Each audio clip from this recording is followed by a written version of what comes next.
Palakkad SP Ajith Kumar IPS മാധ്യമങ്ങളോട് സംസാരിക്കുകയായിരുന്നു. തന്ത്രശാലിയായ അതിവിദഗ്ധനായ ഒരു പ്രതി എന്നാണ് ചെന്താമരയെ അദ്ദേഹം വിശേഷിപ്പിച്ചത്. അയാൾ ഈ കൃത്യം നടത്തിയതിനു ശേഷം വീട്ടിലേക്ക് ഓടിപ്പോയി. പിന്നീട് 1.5 ദിവസം മലയിൽ കഴിയുകയായിരുന്നു. പോലീസിന്റെ തെരച്ചിൽ അയാൾ നിരീക്ഷിച്ചുകൊണ്ടിരിക്കുകയായിരുന്നു. അവിടെ നിന്ന് ഇന്നലെ രാത്രി 10:30യോടെയാണ് അയാളെ പോലീസ് പിടികൂടിയത്. ആ വീട്ടിലേക്ക് വരുന്ന വഴിയാണ്, വീടിന് സമീപത്ത് നിന്നാണ് അയാളെ പിടികൂടിയതെന്ന് പറയുന്നു. ഒപ്പം ഒട്ടേറെ കാര്യങ്ങൾ പ്രതി പോലീസിനോട് പറഞ്ഞിട്ടുണ്ട്. അതിൽ പലതും വിശ്വാസയോഗ്യമല്ല.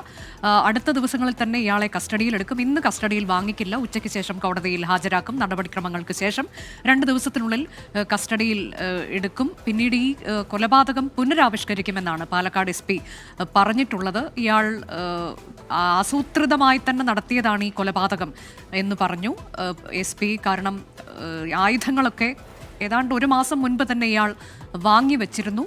ഇയാൾക്ക് ഈ കുടുംബത്തോട് വൈരാഗ്യമാണ്, പകയാണ് ഉണ്ടായിരുന്നത്. ഈ കുടുംബത്തിലെ എല്ലാവരോടും ഇയാൾക്ക് പകയായിരുന്നു എന്നാണ് SP പറഞ്ഞത്. തൻ്റെ കുടുംബജീവിതം നശിപ്പിച്ചത് ഇവരാണ്.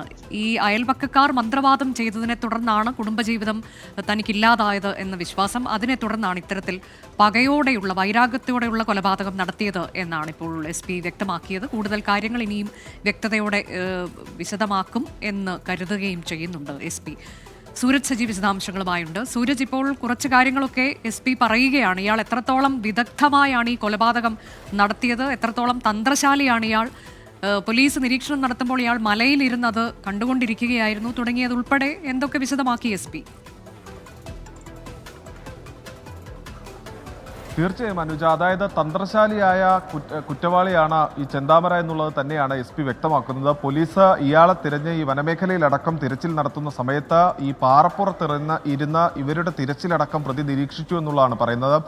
പോലീസ് ഓരോ മേഖലയിലേക്കും വരുമ്പോൾ അവിടെ നിന്ന് അടുത്ത പാറയിലേക്ക് മാറും. അങ്ങനെ കൃത്യമായി പോലീസിനെ നിരീക്ഷിച്ച ഈ കുറ്റകൃത്യത്തിന് ശേഷം പ്രതി ഒളിവിൽ കഴിയുകയായിരുന്നു എന്നുള്ളതാണ് ഇപ്പോൾ SP തന്നെ വ്യക്തമാക്കിയിരിക്കുന്നത്. അതോടൊപ്പം തന്നെ നമ്മൾ കഴിഞ്ഞ ദിവസം സൂചിപ്പിച്ചതുപോലെ തന്നെ ഈ മന്ത്രവാദവുമായി ബന്ധപ്പെട്ടുകൊണ്ടുള്ള കാര്യമുണ്ട്. അതായത് ഈ കുടുംബം, ചെന്താമരയുടെ കുടുംബം ശിഥിലീകരിക്കപ്പെടുന്നതിലേക്ക് നയിച്ചത് ഈ മന്ത്രവാദമാണ്. അതായത് സുധാകരന്റെ കുടുംബം മന്ത്രവാദം ചെയ്തുവെന്നും അതേ തുടർന്നാണ് തൻ്റെ ഭാര്യ ഉപേക്ഷിച്ചു പോയതെന്നും കരുതിക്കൊണ്ടാണ് ഇവർക്ക് നേരെ ആദ്യം 2019 ഒരു കൊലപാതകം നടത്തുന്നത്. പിന്നീട് ആ വൈരാഗ്യം അതുപോലെ തന്നെ മനസ്സിൽ കൊണ്ടു നടന്നു. അത് വൈരാഗ്യം മനസ്സിൽ സൂക്ഷിച്ചാണ് സുധാകരനെയും അതുപോലെ തന്നെ സുധാകരന്റെ അമ്മയെയും കൊലപ്പെടുത്തിയതെന്നുള്ളതാണ് പറയുന്നത്. അതിൽ നേരത്തെ തന്നെ മുൻകൂട്ടി തയ്യാറാക്കിയ ആസൂത്രണമുണ്ട്. കൊലപാതകത്തിന് 1 മാസം മുമ്പ് ആണ് ഇയാൾ 1 മാസം മുമ്പാണ് ഇയാൾ വീട്ടിലെത്തിയത്. അതോടൊപ്പം തന്നെ ഈ ആയുധങ്ങൾ ഉൾപ്പെടെ എവിടെ നിന്ന് വാങ്ങി എന്നുള്ള ഉൾപ്പെടെയുള്ള കാര്യങ്ങൾ പരിശോധിക്കും. അതോടൊപ്പം തന്നെ പോലീസിനെ തെറ്റിദ്ധരിപ്പിക്കുന്നതിന് വേണ്ടിയാണ് ഇയാൾ ഈ വിഷക്കുപ്പി വച്ചത് എന്നതും പോലീസ് പറയുന്നുണ്ട്. കാരണം ഇയാൾ വിഷം കഴിച്ച് ആത്മഹത്യ ചെയ്തേക്കാം എന്ന് പോലീസിനെ തെറ്റിദ്ധരിപ്പിക്കുകയായിരുന്നു ഈ പ്രതിയുടെ ലക്ഷ്യം. ഇന്നലെ ഈ പ്രതിയെ കസ്റ്റഡിയിലെടുത്തതിന് ശേഷം പോലീസ് കൃത്യമായി വൈദ്യപരിശോധന അടക്കം നടത്തി. പക്ഷേ ഈ വിഷം കഴിച്ചതായുള്ള ഒന്നും തന്നെ ഈ കണ്ടെത്താനായില്ല ഈ വൈദ്യപരിശോധനയിൽ എന്നുള്ളതാണ് പോലീസ് പറയുന്നത്.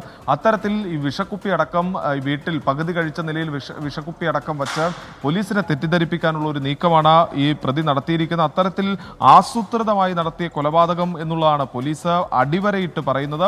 അതോടൊപ്പം തന്നെ ഇന്ന് ഉച്ചയ്ക്ക് ഈ പ്രതിയെ കോടതിയിൽ ഹാജരാക്കും.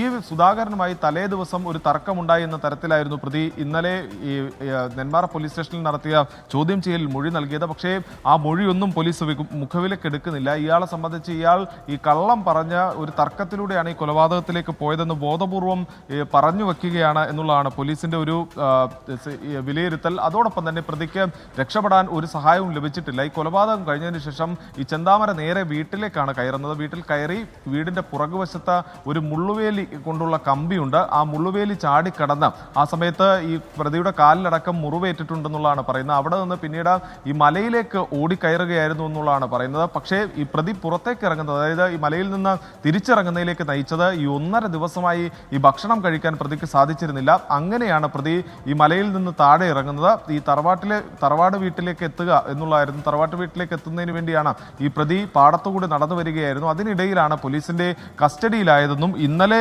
രാത്രി 10 മണിയോടുകൂടിയാണ് ഈ പ്രതിയെ പിടികൂടാനായത് എന്നുള്ളതാണ് ഔദ്യോഗികമായി പോലീസ് കൊലപാതകമാണ് നെന്മാറയിൽ ചെന്താമര നടത്തിയ അതിവിദഗ്ധനായ തന്ത്രശാലിയായ പ്രതിയാണ് എന്നതാണ് ഇപ്പോൾ SP അറിയിച്ചത്.